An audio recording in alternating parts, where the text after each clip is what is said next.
আসসালামু আলাইকুম। এফএল কোর্সের পক্ষ থেকে আমি ইমরান আছি আপনাদের সঙ্গে। আমরা পার্ট বাই পার্ট একটা করে অপশন ধরে ধরে শিখতেছি। তো আজকে আমরা যেটা শিখব সেটা হচ্ছে প্লেলিস্ট। মোস্ট ইম্পর্ট্যান্ট একটা বিষয়। সেটা হচ্ছে আমরা শিখেছিলাম আগের ক্লাসে যে এইখানে একটা ক্লিক করলে প্লেলিস্টটা চলে আসবে, আবার হারায় গেলে এইখানে ক্লিক করতে হবে, হারাইতে চাইলে এইখানে ক্লিক করতে হবে, নাই হয়ে গেছে। আবার এইখানে ক্লিক করলাম, চলে আসলো। এই হচ্ছে আমাদের প্লেলিস্ট। তো এই প্লেলিস্টের এইখানে যেগুলো আছে সেগুলো হচ্ছে ট্র্যাক, এক একটা ট্র্যাক আমরা সাউন্ড স্যাম্পল যেটা বসাবো এক একটা চ্যানেল করে বসাবো। তো এই ট্র্যাক বসানোর জন্য কতগুলো আছে, আমি যদি এইখানে একবারে স্ক্রল করে নিচে নিয়ে যাই, নিচে নিয়ে যায় এইখানে যদি আনি তাহলে আমরা দেখতে পাবো এখানে ট্র্যাক আছে 500টা। টোটাল 500টা ট্র্যাক আমরা এখানে বসাইতে পারবো। তো আমরা উপরেই চলে যাচ্ছি প্রথম ট্র্যাকে। তো প্রথম ট্র্যাকে যাওয়ার পরে এখন এই যে কালো একটা বর্ডার, এই কালো বর্ডারের মধ্যে এই যে 1 2 3 4 5 6 লেখা আছে। এই 1 2 3 4 5 6 এগুলো আসলে কি জিনিস? এগুলা কি মিনিট, যে আমার কত মিনিট হয়েছে সেটা দেখার জন্য? না, সেটা দেখার জন্য না। এগুলা মূলত হচ্ছে বার। এখন বারটা কি জিনিস সেটা যদি বুঝতে যাই ক্লাসটা আলাদা হয়ে যাবে, চেঞ্জ হয়ে যাবে। বারটা আমরা পরে বুঝবো, তবে সংক্ষেপে যতটুকু না বুঝলে না ঠিক ততটুকুই আমরা বুঝবো। আর সেটা বোঝার জন্য সবচাইতে বেটার হয় আমার মনে হয় একটু জুম করে নিলে। আমি প্রজেক্টটাকে একটু জুম করে নিচ্ছি, কিন্তু একটা প্রশ্ন আপনাদের কাছে থাকবে, যারা সাবস্ক্রাইবার, যারা কন্টিনিউ আমার ভিডিওগুলো দেখেন, তারা একটু কষ্ট করে জানাবেন যে আমি এই জুমটা করে ভিডিও দিলে আপনাদের কি বুঝতে সুবিধা হয় নাকি বুঝতে আরো অসুবিধা হয়, সেটা একটু জানাবেন। আর যদি কমেন্টে যদি পাই যে হ্যাঁ জুম করলে আপনাদের বুঝতে সুবিধা হয়, তাহলে প্রত্যেকটা ক্লাসে আমি জুম করে আপনাদেরকে দেখায় দেওয়ার চেষ্টা করব, বুঝায় দেওয়ার চেষ্টা করব। এই আমাদের জুম হয়ে গেছে।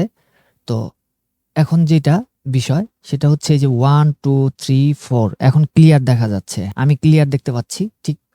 তো এখন এইখানে সাধারণত আমি যদি মার্ক করতে চাই, একটা অংশকে মার্ক করব, তো ধরেন যে আমি এই যে 1 থেকে এই 5 পর্যন্ত মার্ক করলাম। মার্কটা কিভাবে করব? সেটা হচ্ছে লেফট বাটনটা চাইপা ধইরা আমি টান দিলাম, মার্ক হয়ে গেল। মার্কের আরেকটা ওয়ে আছে, আমরা সেটাও দেখব একটু পরে। আচ্ছা, যখন মার্ক হয়ে গেল তখন এইখানে কি আছে, এক একটা ঘরের ভিতরে কি আছে আমরা যদি জুম করতে চাই, তাহলে এই যে কালো বর্ডারটা এখানে যখন মাউসটা নিব, মাউসটা নেওয়ার পরে যদি মাউসের মাঝখানে যে স্ক্রল বাটনটা আছে সেটা যদি ঘোরাই, তাহলে দেখেন এটা জুম হয়ে যাচ্ছে, বড় হচ্ছে। আচ্ছা, আমরা আরেকটু বড় করে নিলাম ক্লিয়ার বোঝার জন্য। এখানে দেখেন 1 2 3 4 5 6 7 8, এখানে 8টা করে ঘর আছে। 8টা ঘর কেন হয়েছে? জুম করার কারণে আরেকটা করে ঘর বাইরে এসেছে, এটা হচ্ছে লাইন করা আছে। আর আমি যদি ন্যাচারালি জুম আউট করে নরমালি রাখি, তাহলে আমি পাবো হচ্ছে 1 2 3 4, 4টা করে ঘর। এখন আমি 4টা করে ঘরেরই কাউন্ট করব। আমরা মূলত বুঝতেছি হচ্ছে বারটা। তো 4টা করে যখন ঘর কাউন্ট করব তখন হচ্ছে একটা ঘরের ভিতরে 4টা করে বিট বসবে, 4টা করে বিট বসবে। এখন 4টা করে বিট যদি বসে, তাহলে ধরেন যে আমার সিগনেচার করা আছে কিসে? 4/4 যদি আমার সিগনেচার করা থাকে, তাহলে এখানে আমি 4টা করে ঘর পাবো, মানে 4 মাত্রা। এখন 4 মাত্রায় হচ্ছে 1 বিট কাউন্ট করলাম, যেহেতু আমার 4/4 বিট। 4/4 বিটে টোটাল 4 মাত্রা, 4টা বিটে হচ্ছে একটা বিট। তাহলে 4টা বিটে যদি একটা বিট কাউন্ট করি, তাহলে 1 এই পর্যন্ত একটা, 2 থেকে একটা, 3 থেকে একটা, 4 থেকে একটা। এই যে 5 কিন্তু বাদ, 5 থেকে কিন্তু আবার নতুন করে কাউন্ট শুরু হইলো 9 পর্যন্ত। এই যে 8টা হচ্ছে কাউন্টে পড়বে, 9টা হচ্ছে আবার নতুন কাউন্টে পড়বে। আশা করি বিষয়টা ক্লিয়ার হয়েছেন।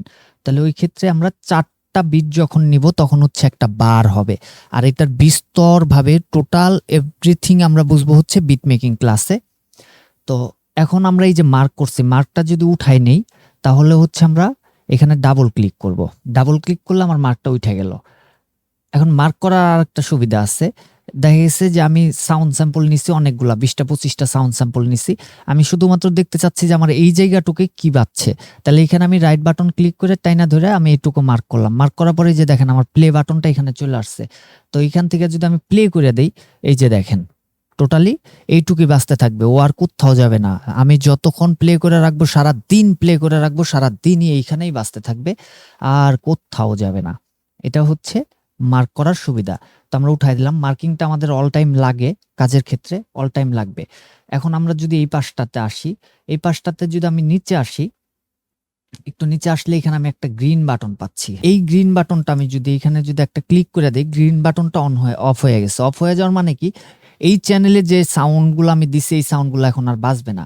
ধরেন আমি এখানে একটা প্যাটার্ন আঁকছি, এখানে একটা প্যাটার্ন আঁকছি, দেখেন এই প্যাটার্নটা হাইলাইট আছে, আর এই প্যাটার্নটা কিন্তু ব্লার হয়ে গেছে, অন্ধকার হয়ে গেছে। তার মানে কি এই প্যাটার্নটা এখন সাউন্ড পাবে না। আমি যদি এটাকে উঠাই দিই তাহলে এখন দুইটা প্যাটার্নই বাজবে, দুইটার মধ্যেই বাজতে থাকবে। দুইটার মধ্যে যে সাউন্ডগুলো আছে, দুইটা সাউন্ডই আমাদেরকে সাউন্ড দিবে। এটাকে যখন অফ করে দিব তখন বাজবে না।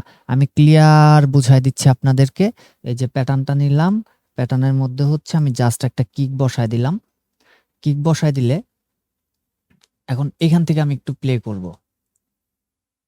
কিকটা কিন্তু শুনতে পাচ্ছি না, এখন শুনতে পাচ্ছি, এখন শুনতে পাচ্ছি, কিন্তু এখন শুনতে পাচ্ছি না, এখন শুনতে পাবো। এটার মেন রিজনটা হচ্ছে আমরা এটাকে অন রাখছি, এটাকে অফ রাখছি। এখন যদি আমরা এটাকে উঠায় দেই, উঠায় দিয়া আবার প্লে করি, বাজতেছে, বাজতেছে না, বাজতেছে, দুইটাই বাজতেছে। এখন আমরা এটাকে অফ করে দিব, এটাকে অন করে দিব, অন করে দিয়া আমি এখানে নিয়ে আসলাম, এই যে বাজতেছে, এখন বাজতেছে না। এটা হচ্ছে এটার কাজ। এখন বিষয় হচ্ছে আমি শুধুমাত্র এই ট্র্যাকটাই শুনবো, আর টোটাল মিলে আমার যে 50টা 100টা ট্র্যাক আমি বসাইছি সেগুলার মধ্যে কি আছে আমি ওগুলা দেখবো না। আমি শুধু দেখবো যে আমার এই জায়গাটা কি বাজতেছে। আমি এই যে মার্ক করলাম, মার্ক করার পরে আমি এইখানে একটা লেফট বাটন ক্লিক করে দিলাম। দেখেন টোটাল ট্র্যাকটা বন্ধ হয়ে গেছে, টোটাল 500টা চ্যানেলই বন্ধ হয়ে গেছে, এই একটা চ্যানেলই খোলা আছে। প্লে, শুধু এই জায়গাটুকু বাজতেছে, আর কোথাও বাজবে না, এই জায়গাটুকু বাজতেছে। তাহলে আমি অনায়াসে ধরতে পারতেছি যে আমার এখানে কোন সাউন্ডটা রাখা আছে, আমি এখানে কি রাখছি। আর এই যে মার্ক করলাম, যে মার্ক করে যে মার্ক করতে হবে তা না, মার্ক করলাম হচ্ছে যেন অন্য কোনো কিছু না বাজে, শুধু ওইটুকু বাজে, এই যে সাউন্ড টাইমটা বাঁচানোর জন্য মার্কটা করা হয়েছিল।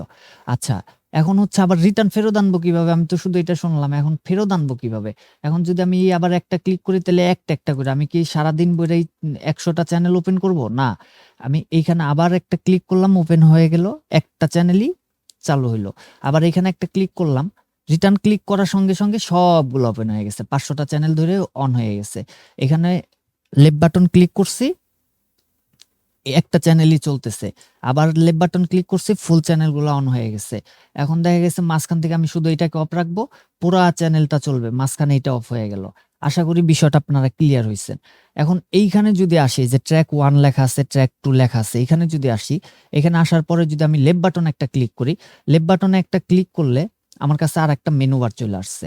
জুম করা দেখে ফুলটা একটু নিচের দিকে নামাইতে হবে। এই যে দেখেন টোটাল একটা মেনু বার চলে আসছে। এই মেনু বারের মধ্যে অনেক কিছু আছে, অনেক হেল্প আছে।